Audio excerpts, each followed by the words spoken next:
چوتھی قرارداد تھی کہ آل انڈیا مسلم لیگ نے پبلکلی ایک کھلے جلسے میں اپنے آئین کو امینڈ کیا، باقاعدہ منظوری لی قائد اعظم نے.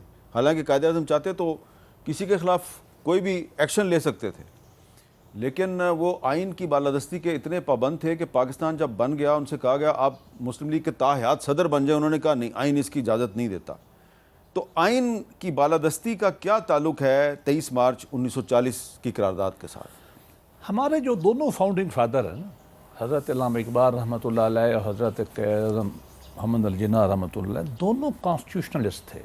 دونوں سازر جہاں مسلمانوں کی تاریخ کا ان کو احساس تھا، ان کی عمرانیات سیاسیات کا، وہاں وہ بائی ٹریننگ دونوں لنکن ان کے گریجویٹس تھے. تو ان کی تو برٹش کانسٹیٹیوشنلزم کی جو ماڈرن فارم ہے، اسلامک فارم تو ویسے ہی آپ کو پتہ ہے اقبال تو بہت سخت حامی تھا، اس کے بھی شدید حامی تھے. ان دونوں کی اسٹرگل اگر آپ دیکھیں پیورلی ڈیموکریٹک ہے. اعتراض بھی کیا جاتا ہے نا کہ یہ جیل نہیں گئے، وقت نہیں بتانے کا، یہ پیورلی ڈیموکریٹک تھے. اور ان کا تانا بانا جو ہے نا شخصیت کا، یہ ڈیموکریٹک تھا.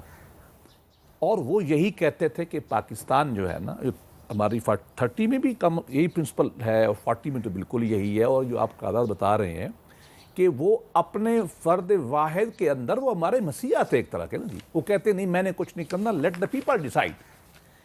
یہی بات وہ پاکستان میں بھی چاہتے تھے کہ رول آف لا ہوگا، ایک گراؤنڈ نارم ہوگا ہمارا، سوسائٹی قوانین کے تحت چلے گی.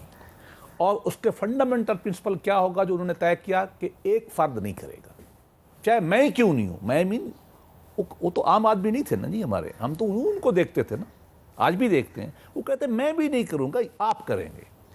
بدقسمتی سے یہ جو ڈاکٹرن تھا جو ہمیں انہوں نے سکھایا تھا، اس کی ہم قدر نہیں کر سکے.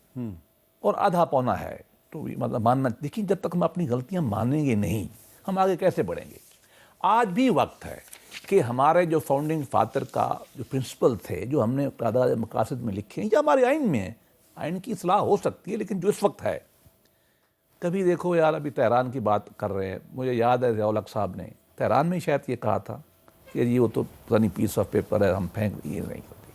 ہمیں یہ بات طے کر لینی چاہیے کہ ہماری اسلامیت، ہماری قومی اسٹرگل اور ہماری بقا، میں پھر کہوں گا ہماری بقا، اسی بات میں ہے کہ رولز کے گیم ایک عمرانی معاہدہ ہم اس کو مانیں. کانسٹیٹیوشن ایک عمرانی معاہدہ ہے، اس کو مانیں. اور اس میں کراچی کے اندر جو رہنے والا مزدور ہے اس کے اتنے ہی حقوق ہیں جتنے صدر پاکستان کے. اور گلگت میں اور کشمیر میں رہنے والے کے اور پٹھان کے بلوچی کے، ہمیں ان کی عزت کرنی ہے.